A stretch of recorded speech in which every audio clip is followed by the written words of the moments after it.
سلام، امیدوارم که حالتون خوب باشه. امروز میخوایم با هم راجع به سیم کارت حرف بزنیم. وقتی میرسید شاید فکر کنید که اگه اینترنت نداشته باشید چجوری خونه رو پیدا کنید یا یه سری مشکلات دیگه و بر همین ترجیح بدید که فرودگاه سیم کارت بگیرید.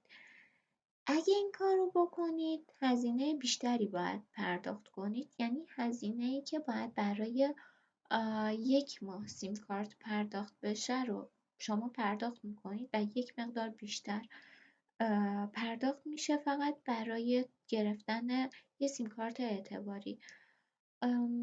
کلا توی فرودگاه سیم کارت خریدن گرونتر از بقیه جاهاست. سیم کارتی که میگیرید اعتباریه چون کارت بانکی ندارید که بهتون سیم کارت دائمی بدن و هزینه‌ای که میشه بیشتره برای یک اعتبار محدود و مقدار اینترنت کمی که شما فقط بتونید به خونه برسید. بر همین من توصیه میکنم قبل اینکه بیاید اون مکانی که لازمه برید رو توی نقشه سرچ کنید، جاهایی که لازمه برید رو علامت گذاری کنید که مشکلی نداشته باشید. اگه هم خیلی استرس دارید و ترجیح میدید که سیم کارت بخرید، دیگه بستگی به خودتون داره. ولی اگه تصمیم گرفتید که سیم کارت نخرید، من توصیهم اینه که آنلاین وقتی که کارت بانکیتون درست شد، حساب بانکی باز کردید، اینا بعدش سیم کارت بگیرید. چون در این صورت هزینه‌ای که پرداخت میکنید کمتره. اگه برید دو حالت داره، یا بخواید آنلاین سیم کارت بگیرید یا برید مغازه سیم کارت بگیرید. وقتی که میرید مغازه هم به شماره حسابتون یعنی قیبتون نیاز دارن. باید حتما اولش حساب بانکیتون رو اوکی کرده باشید که بتونید سیم کارت دائمی بگیرید. و اینکه هر ماه اینم نمیشه که از دوستتون خواهش کنید که براتون پرداخت کنه، چون که هر ماه از حسابش کم میشه و تقریبا کسی حاضر نیست چنین کاری رو انجام بده براتون. پس درخواست منطقی نیست.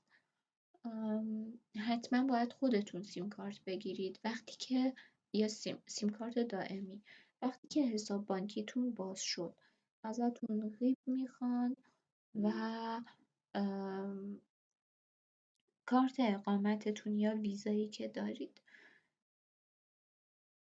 و اگه بخواید آنلاین بگیرید سیم کارت رو هزینه کمتری پرداخت میشه، چون که اگه مغازه برید برای اینکه شما به سوالاتتون جواب میدن و هر بار هم مشکلی پیش بیاد برید مغازه بازم به سوالاتتون پرداخت میشه، جواب داده میشه، تقریبا مقداری بیشتر از هزینه سیم کارت عادی باید داده بشه. مثلا من پارسال از SFR پرسیدم، سیم کارتی که آنلاین 15 یورو بود رو باید ماهی 21 یورو براش پرداخت میشد، فقط به این دلیل که توی مغازه سفارش داده شده و آنلاین سفارش داده نشده. پس اگه میخواید هزینه کمتری پرداخت کنید حتما آنلاین سیم کارت بگیرید. برای این کار باید حتما ویزاتون اومده باشه، یعنی ویزاتون اوکی باشه، شماره پاسپورتتون رو میخواد و محل خونه‌ای که الان توش ساکنید.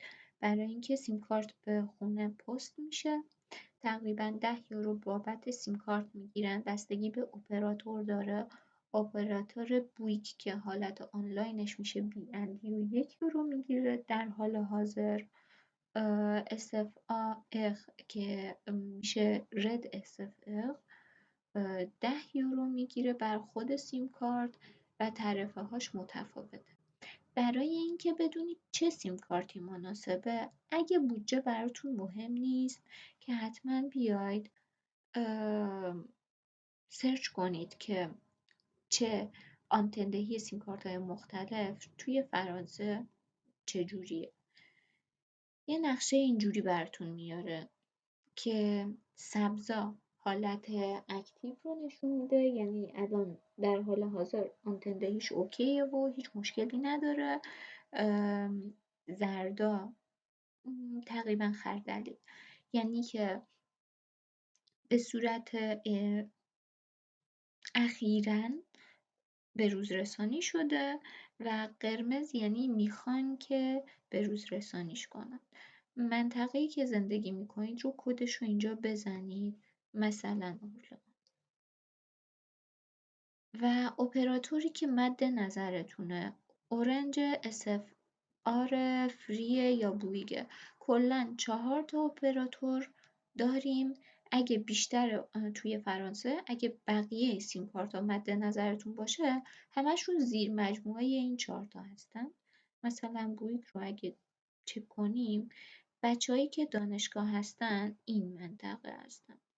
تقریبا آنتن دهیش اصلا خوب نیست چون تعداد دانشجوام زیاده و فری بدتر شرایطش. SFR و اورنج میتونید اینجا هم سرچ کنید اگه 4 گیگ میخواید یا 5 گیگ میتونید انتخاب کنید.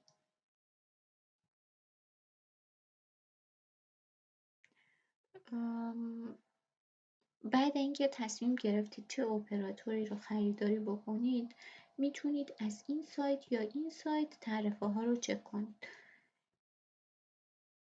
اول تصمیم بگیرید که چند گیگ اینترنت لازم دارید چون اگه به این قسمت رو توجه کنید تقریبا بیشتر اپراتورها حرف صحبت کردن مکالمه رایگان نامحدوده.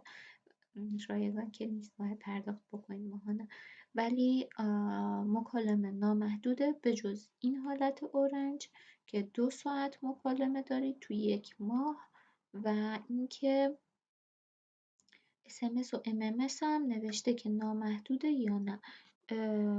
ایلیمیته یعنی نامحدوده. اینکه 4 گیگ یا 5 گیگ رو ساپورت میکنه تو این قسمت مشخص میشه.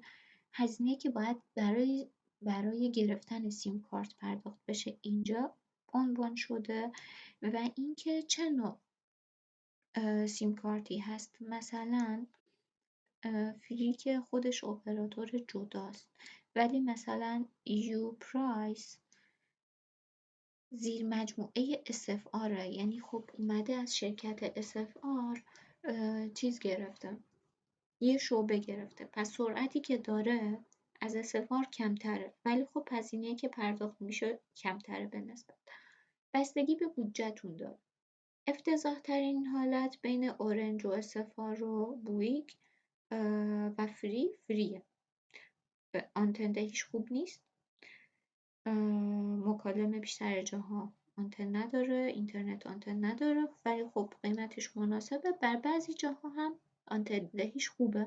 باز بستگی به خودتون داره بودجه‌تون و اینکه روی کارت رو سرچ کنید. اگه آنتن دهیش خوبه میتونید بگیرید یا میتونید از دوستاتون بپرسید که تو اون منطقه‌ای که هستید سیم کارتی که مد نظرتونه پاسخگو هست یا نه. اگه خوابگاه زندگی میکنید اینترنت خوابگاه رایگانه و خیلی به اینترنت زیادی نیاز ندارید. مثلا 200 گیگ و اینا مصرف نمیشه تو 1 ماه مگه اینکه خب مسافرت هم باشید. باز هم این رو هم چک کنید اگه میخواید توی اروپا مسافرت برید و به داده نیاز دارید این قسمت هم چک کنید. اگه خیلی مسافرت میرید خب حجم بالایی رو میتونید داشته باشید ولی نه اگه فقط 1 بار 2 بار در ماه میرید مسافرت 15 گیگ 12 گیگ 5 گیگ اوکیه. یه نقشه میخواید چک کنید تو کشور بعدش میتونید توی هتل باز به اینترنت هتل وصل شید. خونه هم داشته باشید اینترنت خونه هست پس در اون حجم زیاد بیشتر از مثلا 40 گیگ توی ماه معمولا مصرف نمیشه. میتونید بر حسب دیتا بیاید سورتش کنید که اینجوری از گیگ های کمتر رو بهتون نشون بده یا بر حسب قیمت میتونید سورتش کنید. فقط این رو توجه کنید که بعضی از وقتای سال مثل بلک فرایدی مثل اول کریسمس یا وسط‌های تابستون بین جون تا جولای یه سری تخفیف میذارن، پس قیمت پروموشنش کمتر از حالت نرمالشه. این حالت برای بعضی از شرکت ها فقط 1 ساله، پس اگه میخواید همون مقدار رو پرداخت کنید باید بعد 1 سال شرکتی که هستید رو عوض کنید. ولی خب این رو هم محاسبه کنید که اگه 10 یورو هم باید برای سیم کارت بدید برای بار بعدش. پس آیا این به صرفه هست یا نه خودتون باید حساب کنید. و این شرکت ها تقریبا جدید اومدن، ولی خب هر کدوم رو چک کنید زیر مجموعه یه شرکته. اگه هم نشون نده خب اینجا میبینیم مثلا اوشان زیر مجموعه بویگ، بعد تقریبا تا اینجا همه زیر مجموعه بویگن. لبوغا زیر مجموعه اورنج، پریتل زیر مجموعه SFR و به این ترتیب کلا زیر مجموعه اون 4 تا کمپانی بزرگن. پس یعنی اگه از اون 4 تا اینترنت بگیرید یا سیم کارت بگیرید قطعا آنتن دهیش قوی تره از اینکه از زیر مجموعه هاش این سیم کارت بگیرید. ولی خب قیمتی که هست قیمت پایین تری هست براش، بستگی به بودجهتون داره.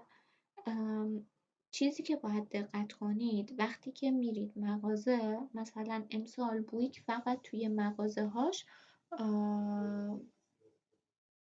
آنگژما داشت، سان آنگژما نداشت و اگه سان آنگژما میخواستید باید آنلاین تهیهش میکردید سیم کارت رو. مواظب باشید اگه آنگژما باشه یعنی شما قرارداد 1 ساله بستید. پس اگه ناراضی باشید از خدمت دهیش یا خدماتش یا اینکه به هر دلیلی نخواهید ازش استفاده کنید یا اصلا بعد 2 ماه تصمیم گرفتید از فرانسه برید یه کشور دیگه کارآموزی باشه یا هر چیزی، اون مقدار هزینه رو تا آخر سال ازتون میگیرن. اگه نخواهید پرداخت کنید باید خسارت هم بدید. یعنی الان 2 ماه گذشته شما به نظرتون بودجهش زیاده سیم کارت یا به هر دلیلی دیگه نمیخوایدش، مبلغی که باید خسارت بدید از مبلغی که هر ماه باید پرداخت بشه بیشتره. بر همین دقت کنید که حتما سان آنگژما بگیرید.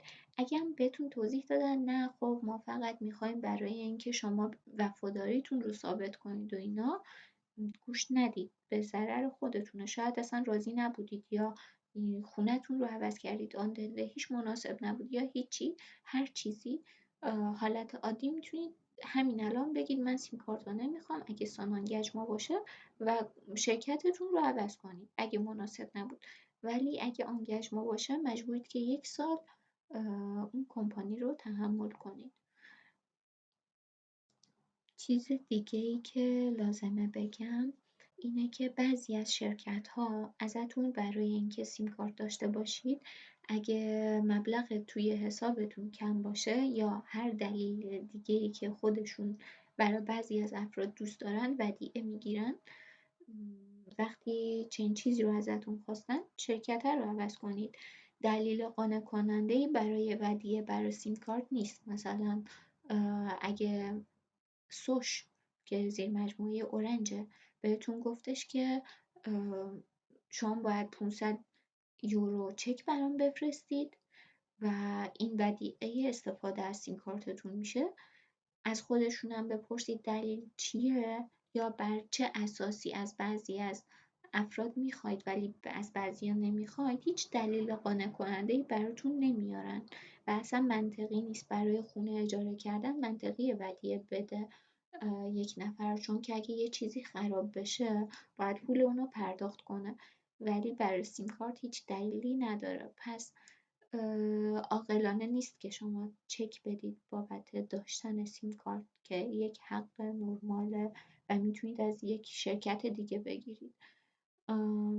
اگه چیزی رو متوجه نشدید تصمیم گرفته بودید حتما از بوتیک‌ها سیم کارت رو خریداری کنید حتما ازشون بخواید ترنسلیت کنن، چون گاهی پیش میاد که میفهمن شما فرانسه نمیدونید و شما باید هزینه بیشتری رو پرداخت کنید فقط بابت اینکه متوجه نشدید و قرارداد سان آنگژما بهتون ندادن، آنگژما دادن و به عبارتی کلاه سرتون رفته. پس مواظب این اقنک ها باشید. حتما قبل اینکه تصمیم بگیرید چه اپراتوری باشه سرچ کنید و این نکات. و یک چیز دیگه، مثلا اگه سیم کارت، این هم اگه براتون مهمه، اگه سیم کارت من سیم کارت اورنج داشتم استفاده نکردم چند ماه به هر دلیلی، هزینه کم شده، یعنی هر ماه باید مبلغی رو پرداخت میکردم ولی کمتر از آبونمانی بوده که پرداخت کردم، در حالی که این حالت با بویک هم پیش اومده ولی همون مبلغ رو ازم گرفتن. پس این رو هم مواظب باشید که اگه قراره اون شرکت نمونید یا مثلا اینترنتتون رو استفاده نکنید برای یک مدتی، میتونید کلا بگید که نمیخواید ازش استفاده کنید. یه چیز دیگه، اگه قراره رزیلیه بکنید سیم کارتتون رو، یعنی بگید که من نمیخوام از این سیم کارت استفاده کنم یا از یه شرکت میخواید برید به شرکت دیگه ای، اگه از یه شرکت میخواید برید به شرکت دیگه، مثلا الان بی‌اندیو هستید و میخواید از سوش سیم کارت بگیرید، شماره‌تون رو عوض نکنید، همون شماره رو منتقل کنید، اونجوری سوش میاد به بی‌اندیو رزیلیه رو اعلام میکنه و شما هیچ کاری نباید انجام بدید، خودش اتوماتیک بعد یک هفته یا نهایتا 10 روز منتقل میشه سیم کارتتون، ولی و میتونید ازش استفاده کنید روی اپراتور جدیدی که الان تو این مثال سوشه. ولی حالت دیگه، اگه بی‌اندیو باشه ولی شماره رو بخواید عوض کنید و برید سوش نمیاد قضیه کنه برای بی‌اندیو، چون شماره جدید ازش گرفتید و خودتون باید قضیه کنید که باید یک حضوری نمیشه، گاهی برای بعضی از اپراتورها آنلاین هم نمیشه، باید نامه‌ای نوشته بشه، مثلا برای فری نامه نوشته میشه، بعد به اداره پست میبرید، نامه رو پست میکنید، هزینه پست رو پرداخت میکنید، بعد بهتون جواب میدن که با رزیدیتون موافقت کردن و اون وقته که دیگه پول از حسابتون کم نمیشه، وگرنه باید مبلغی رو هر ماه بازم مبلغ ثابتی رو برای سیم کارت قبلیتون پرداخت کنید. پس حتما باید قزیلیاسیون رو انجام بدید که اگه دیگه با اون شرکت نمیخواید قراردادی داشته باشید. اگه هم که نه همون شماره رو بخواید خیلی آسون تره، یه کدی وقتی سیم کارت میگیرید یه کدی بهتون میده که از اونجا میتونید راحت همه این کارا رو انجام بده خودش و شما لازم نیست هیچ هزینه‌ای پرداخت کنید. هر کدوم از شرکت ها رو خواستید میتونید مثلا واق رو بزنید، راحت بهتون نشون میده که الان تو این فصل چه شرایطی دارن، مثلا 140 گیگ داره با 5G، حالتهای دیگه هم داره. فقط یک نکته دیگه، این قیمت هایی که اینجا هست برای یک ساله، بر بعضی از شرکت ها مثلا بی‌اندیو هر سال مبلغی رو اضافه میکنه، مثلا اگه سیم کارتتون 9 یوروه ماهی 9 یورو میدید، سال آینده احتمال داره 16 یورو بدید. معمولا ایمیلی رو توی اینباکس های خودشون، سیم کارت های خودشون براتون میفرستن، یعنی به ایمیل خودتون نمیاد، باید حتما ایمیلی که خودشون ساختن توی سایتشون رو چک کنید که بدونید این ایمیل اومده و ازتون میپرسه آیا موافقید که ما قیمت رو افزایش بدیم و شما باید بزنید نه موافق نیستم و بیشتر وقتا این ایمیل رو شما نمیبینید چون که نمیدونید اصلا کی فرستاده میشه، بهتون هیچ نوتیفیکیشنی نمیاد و بر همین خودشون افزایش قیمت میدن. پس سعی کنید اگه 1 سال شده که سیم کارت رو گرفتید اون ایمیلی که توی اون سایت خریداری کردید، مثلا اگه از کمپانی بویگ که میشه آنلاینش B&U خریداری کردید، میتونید توی ایمیل باکس فوق‌تون رو چک کنید ببینید آیا ایمیلی مبتنی بر اینکه افزایش قیمت سالانه داشتید یا نه اومده یا نه. اگه نیومده باشه الان اگه 9 یورو باشه امسال، سال آینده 15 یورو 16 یورو باید پرداخت بشه برای همون سیم کارت، همون تعرفه، همون میزان اینترنت.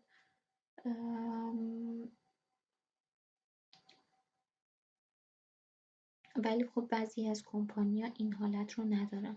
اگه آنلاین خواستید کمپانی مد نظرتون رو سرچ کنید، این سایت هم تقریبا همون حالت رو داره که بهتون میگه که بر حسب گیگ و قیمت کدوم اپراتور هست.